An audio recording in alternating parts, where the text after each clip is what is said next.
Hello everyone and welcome back to the channel. MTG Box Analysis here with our final collector booster box from case number NC4191-2. So originally this box was going to be mine. However, I spoke with the one Draven and he showed extreme interest in this box. So I decided to let him have the last collector booster box of the case.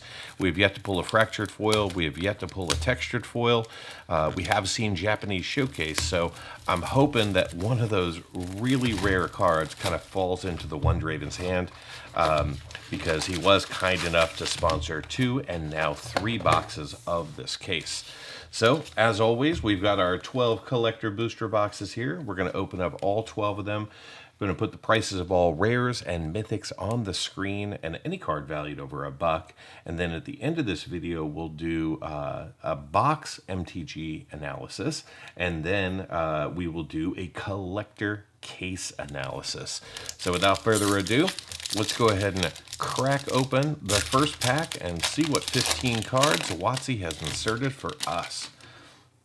All right, so this one kicks off with a Slavering Branch Snapper. Now we're going to see a Shepherding Spirits with a Stalked Researcher, Found Footage. Then we're going to see a Vicious Clown with a Trial of Agony, then an Ethereal Armor with a Fear of Isolation, followed by a House Cartographer. Then we're going to see our basic land. We got our plains. Our first rare of the box is going to be a Marina Vendril in standard frame, followed by a Deluge of Doom from the Commander subset. Then we're going to see a Reluctant Role Model coming in the Paranormal Showcase with a Twitching Doll in extended art and an Enduring Vitality in extended art foil with a Spider and a Toy Token. All right, so pack number 1, so-so, not the best pack that we've ever opened up on the channel. Give you a little statistics here. So the odds of pulling a Japanese Showcase in English is about 6% of the time. Japan Showcase in Japanese, 3% of the time, and we've done that twice in this case.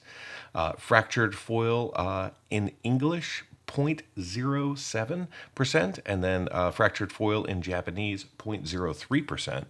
And then the textured foil double exposures are about 1%.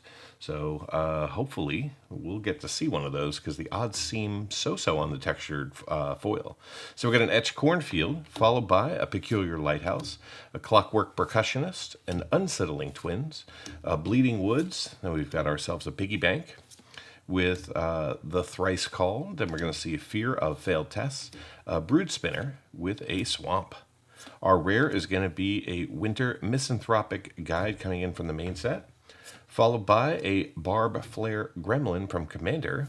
Then we're going to see Valgavoth Terror Eater coming in the double exposure showcase frame. Very cool to see this. This is a high value card, and it is our first mythic of the box. Hopefully many to come. Got one right behind it, and that's going to be the Abhorrent Oculus coming in the Mirror Monster Borderless treatment. Very cool to see that. Then we've got ourselves a Chainsaw in foil Paranormal Showcase with a Spirit and a Gremlin. All right, so a double mythic pack, making up for pack number 1, and seeing one of the big hits, the Valgavoth Terror Eater, and a Abhorrent Oculus is no slouch, just so you know. All right, moving into pack number 3. We've got ourselves a Clammy Prowler, followed by a Baelmerk Leech.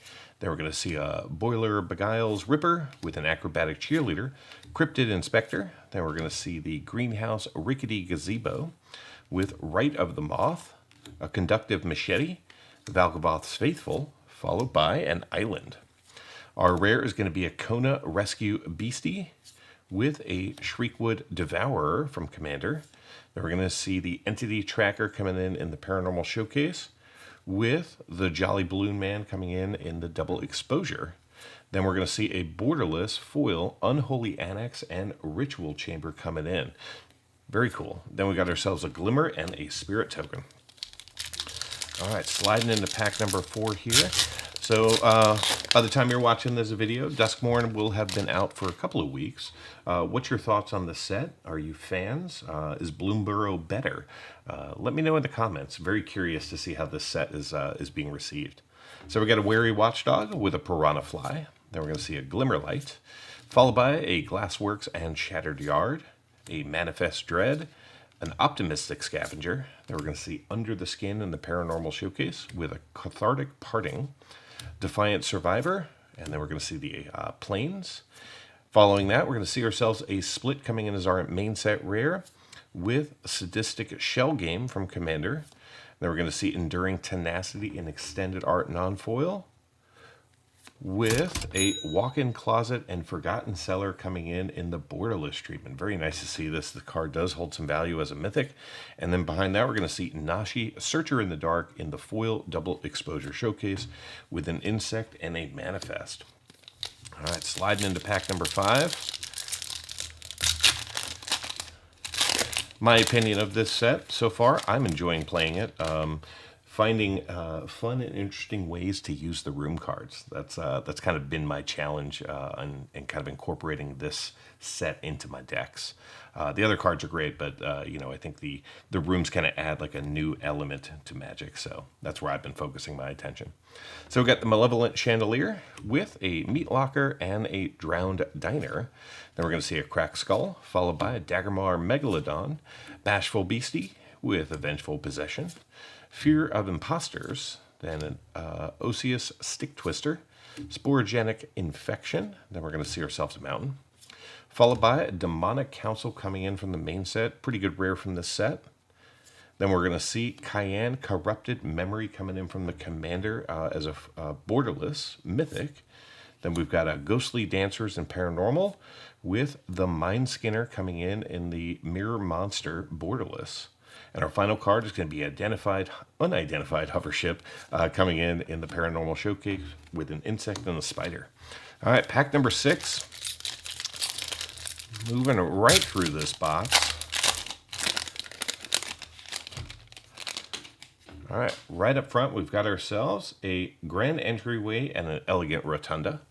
Then we're going to see an Innocuous Rat with an Abandoned Campground, followed by an Emerge from the Cocoon. Then we're going to see a Strangled Cemetery with a Ghostly Keybearer, a Skull Snap Nuisance, a Wickerfolk Thresher, a Cyclonic Loner, and then we're going to see ourselves the Swamp. Following that, we're going to see a Leyline of the Void with Fear of Sleep Paralysis. Then we're going to see the Head Shredder with Enduring Vitality. And then we're going to see an Enduring Courage in the foil extended art with a Beast and a copy token. All right, so we've got 4 mythics in half a box. Couple of high-value cards, but nothing too extraordinary yet. Maybe they're in these last 6 packs. My fingers are crossed. I really want the One Draven to get a textured foil or a fractured foil. It does me absolutely no good for him not to succeed, so I'm rooting for him all the way. So we got a Frantic Strength, Fear of the Dark, followed by a Murky Sewer, Turn Inside Out, Clockwork Percussionist. Now we're going to see Savior of the Small, Inquisitive Glimmer with a Rootwise Survivor. Then we're going to see a Smoky Lounge with a Misty Salon, followed by a Plains. Our rare is going to be a Cursed Recording coming in out of red. And then we're going to see the Seance board coming in from the Commander subset with a Leyline of Resonance extended art. And then we're going to see a Razorkin Needlehead coming in the Mirror Monster borderless. Another really good hit for us, even though it's not a mythic. And in the back, we're going to see the Walk-in Closet and the Forgotten Cellar again. We saw this one earlier, but this time it is in foil borderless, so even more valuable in that treatment. Then we're going to see Primo the Indivisible with a Manifest. All right, we're down to 5 packs. 5 chances to see one of the fractured foils or textured foils. Here we go. We got ourselves an Errant Apparition, followed by a Fear of Surveillance. Then we're going to see a Monstrous Emergence with a Fanatic of the Harrowing, Possessed Goat with a Miasma Demon. Then we're going to see a Betrayer's Bargain, followed by a Split Skin Doll, Norwin Swift Survivalist with the Mountain. Our rare is going to be a Leyline of Transformation, followed by a Demolisher Spawn. And then we're going to see Marina Vendrell's Grimoire with a Central Elevator and a Promising Stairs coming in the borderless, with Marvin Murderous Mimic in the double exposure in foil. Then we get ourselves a horror and a glimmer. All right, so we're down to 4 packs. We're only at 4 mythics for this box. This kind of reminds me of box number 1 and box number 2 of the case, where our mythic counts were pretty low. That'll kind of bear out when I go through the case analysis, so make sure you stay for that. So we got an appendage amalgam with a twist reality, cautious survivor, resurrected cultist, anthropede, followed by threats around every corner. Then we're going to see an unwilling vessel with sheltered by ghosts, sawblade skin ripper. Then we've got ourselves a forest.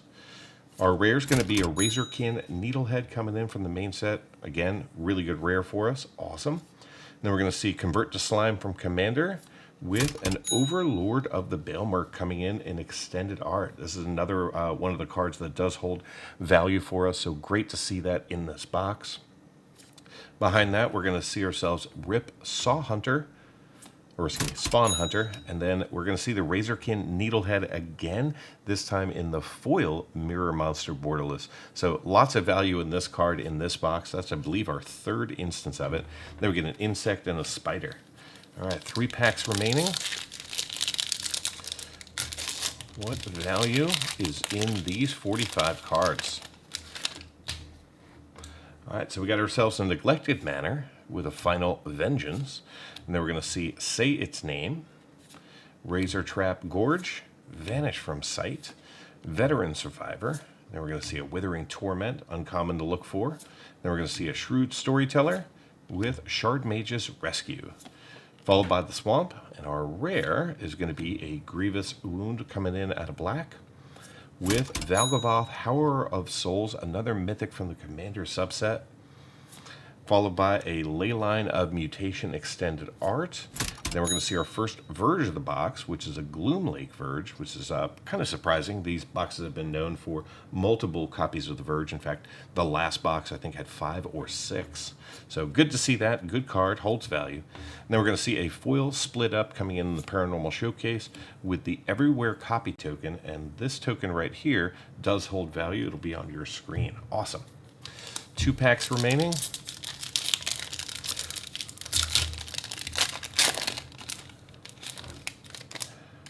All right, so we got ourselves a Scorching Dragonfire with a Tunnel Surveyor. Then we're going to see Given to Violence, a Friendly Teddy, Grab the Prize with Fear of Burning Alive. Then we're going to see a Shroud Stomper, followed by Defiled Crypt and a Cadaver Lab. Then we're going to see an Untimely Malfunction, another uncommon to keep an eye on. Then we're going to see ourselves a Forest with the Meat Hook Massacre 2 coming in. So we saw this in our last collector booster box, but if you recall, there was kind of a monster silhouette right below him. So this is the standard card number 108 from the main set, but a really good mythic from the set. Awesome. Following that, we're going to see Zamon's Hypothesis coming in from the Commander subset with a Cursed Recording in Paranormal. And then we're going to see Toby Beastie Befriender with a Cursed Recording again, but this time in foil Paranormal Showcase with a toy and a treasure token. All right, final collector booster pack of the case. The Wonder Raven, I wish you all the luck. I really hope that the card you're looking for is inside of this pack, or we've already pulled it in one of your other boxes. All right, so we got ourselves Winter's Intervention, followed by a Ticket Booth and a Tunnel of Hate with a Horrid Vigor. Then we're going to see Trapped in the Screen, Fear of Lost Teeth, followed by Fear of Falling. Then we're going to see Umbrella, the Abandoned Doll, with an Insidious Fungus. Then we're going to see Stay Hidden, Stay Silent with a Mountain. Our rare is actually going to be a mythic. It is a Dollmaker's Shop and a Porcelain Gallery coming in. Another mythic for us. Awesome. And then we're going to see an Ancient Cellar Spawn coming in from the Commander subset with Waltz of Rage in the Paranormal Showcase. And then we're going to see ourselves a Dazzling Theater and a Prop Room. And our final card is going to be a Hushwood Verge coming in foil borderless with a Gremlin and a Glimmer token. All right, so no textured foil, no fractured foil in this case. We did get to see a couple of the Japanese showcase in English, a couple in Japanese. We even saw some special guests in this case. Just didn't have the too elusive fractured foil or textured foils. So I'm going to get this all sorted and organized. We're going to do a box analysis, and then at the end of that, I will have the case analysis, and I will also make the case analysis a separate video in case anyone just wants to watch that, 6 months down the road. So thank you so much, The One Draven, for sponsoring half of this case. I really do appreciate your support. And to everyone else, thank you for watching. Here comes the MTG Box Analysis. Let's get things started by reviewing the contents of this box. As you can see from this chart, we saw a ton of foils from the main set along with some non-foil showcase, borderless, and extended art. From the Commander subset, we only saw borderless and extended art cards in non-foil. Moving into coverage from the main set, we saw 24 of the 99 cards we were eligible to see, giving us 24% coverage of the set. We also saw 12 of the 35 Commander cards, giving us 34% coverage in non-foil. Pivoting now to take a look at our coverage by foil, as you can see, we saw 134 of the 400 cards from the main Duskmourn set, giving us 34% coverage. We did not see any foils from the Commander subset in this box. Pivoting the coverage by rarity, in the non-foil space, we saw 20 of the 66 rares giving us 30% coverage and 4 of the 23 mythics for 17% coverage. In the foil space, we saw 60 commons, 48 uncommons, along with 21 additional rares and 3 mythics. Moving into the Commander subset, this box contained 10 rares and 2 mythics. This means that in total, we saw 51 rares and 9 mythics in these 12 packs. Before getting into the value of today's collector booster box, let's take a look at the current value of the main set. This chart displays all 400 cards from the Duskmourn set using non-foil market prices as of October 9th, 2024. Currently, the set features 38 cards valued over $10. This includes all of the textured foils, Japanese showcase, fractured foils, as well as 13 other cards. Now, if you were to collect all 400 of these cards, you'd have $2,718.69 in card market value. Moving into the Commander subset, there are 35 cards that you can pull out of a collector booster pack of Duskmourn. The Metamorphosis Fanatic is the most valuable at $26, making up 40% of the total $63.97 market value for the 35 cards. Now that we've got a baseline for the set, let's take a look at the actual observed value that we saw in this box. We picked up 4 cards valued over $10, including the Gloom Lake Verge, Overlord of the Baelmerk, Valgavoth Terror Eater, and the Abhorrent Oculus coming in as our most valuable card. In the foil space, the value continued with 3 more cards valued over $10, including the Razorkin Needlehead, the Walk-in Closet and Forgotten Cellar, and the Meathook Massacre 2. So how did this box perform? Well, the current market price for this box is $221.09.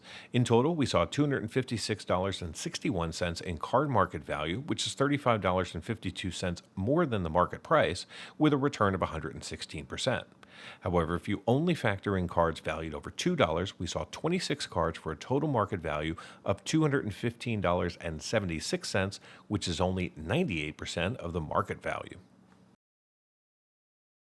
Now let's jump into an analysis of the full case. Let's get things started by taking a look at the contents of this case. Using this chart, you can see every single card that we pulled by category as well as by foil and non-foil. Some key takeaways are we saw 3 Japanese showcase cards in English and 2 Japanese showcase cards in Japanese text. We didn't see any of the textured foils or fractured foils in this case, however their pull rates are significantly lower than the showcase. We did see 3 special guests and 4 foil borderless Commander cards. This I called out only because we did open 72 packs and we only saw 4 of the foil borderless. Next, let's shift into coverage, taking a look at the non-foil coverage of the set for the entire case. As you can see, using these charts, we picked up 77% of the non-foil cards, which is 76 out of the 99 for the main set. We also saw 27 of the 35 cards from the Commander subset, which ironically also gave us 77% coverage. Shifting into the foils, we saw 309 of the 400 cards from the main Duskmourn set, again giving us 77% coverage. From the Commander subset, we saw 4 out of the 8 cards in foil, giving us 50% coverage. And in the special guest subset, we saw 3 out of the 10 cards, giving us 30% coverage. Pivoting to coverage by rarity, from the main set, we saw 58 of the 66 rares, giving us 88% coverage. We also picked up 18 of the 23 mythics for 78% coverage. In the foil category, we saw 100% of the commons and 100% of the uncommons, but only 65% of the rares and 30% of the mythics. From the Commander subset, we saw 78% of the rares and 75% of the mythics in non-foil, as well as 50% of the 8 cards eligible to pull in foil. In total, this case contained 295 rares and 65 mythics across the 3 sets. Now let's take a look at duplication across the case. Every single box contained some duplication, however, it was primarily limited to the basic lands. Now in this particular case, we saw 306 cards repeated 435 times, giving us a duplication rate of 61%. Now let's take a look at the value that we saw coming out of these 72 packs of Duskmourn. In the non-foil space, we ended up picking up 11 cards valued over $10, including Kato Bane of Nightmares, the Gloomlake Verge, Overlord of Baelmerk, Valgavoth the Terror Eater, Overlord of the Hauntwoods, Abhorrent Oculus, and our most valuable non-foil came from Commander the Metamorphosis Fanatic. In the foil space, we saw even more value, picking up 19 cards valued over $10, including our 3 Japanese showcase, our 2 Japanese showcase in Japanese, and 3 special guests. Now let's take a look at the boxes side by side. From a coverage perspective, every single box contained 24% of the non-foils and 34% of the foils, with a duplication rate of 4%, again due to those basic lands. This gave us 77% coverage of both the foil and non-foil for the main Duskmourn set. Our duplication rate, of course, for the case was 61%, however, again, most of that was basic lands. Breaking the card count down by rarity, in these boxes, you should expect to see between 38 and 42 rares from the main Duskmourn set, averaging around 40 per box, 5 to 10 mythics, averaging around 8 per box. From the Commander subset, you'll pick up another 9 to 10 rares and around 2 to 3 mythics per box. Now let's take a look at the value of these 6 boxes using market prices from October 9th, 2024. On the left-hand side of your screen, you'll see box 1, and moving over to the right-hand side, you'll see box 6. When I bring in the totals for these boxes, you'll see some pretty big differences between them. We went from $185.58 all the way up to $260.44, giving us a net difference of almost $75 in a box. That's a huge swing when you consider that the market price for these boxes is around $221. Now let me answer the question that's probably on your mind, which is, was it worth it? A full case has a market price of $1,312.35 as of October 9th, 2024. Now, a case contains 6 collector booster boxes with 72 packs total for 1,080 cards plus tokens. Now, if you take a look at the breakdown of the values, we saw $1,415.25, not including tokens, in card market value. This is $102.90 over the market price of the case, giving us a return of 108%. However, if you look at cards valued over $2, which is a range that some people use to determine whether it's worth selling singles, we saw 147 total cards valued over $2 for a market value of $1,169.60, which is only 89% of the market price for the case. So the question, is it worth it? Yes, we saw $102.90 more value out of the cards. However, if we were trying to flip those, it would not be worth it because we'd likely only see about an 89% return on our investment. Thank you so much for watching all of the box openings, listening to this analysis. I hope you found it useful. If you did, give the video a thumbs up, drop me a comment. I read every single comment that everyone puts on the videos. Thank you so much for watching, and until next time, do something amazing. Get early access to videos, download the analysis for every box open on the channel, and personally DM me, just like these fine people, all by becoming a member of the channel through YouTube or over at mtgboxanalysis.com. You'll find links in the description. Until next time, do something amazing.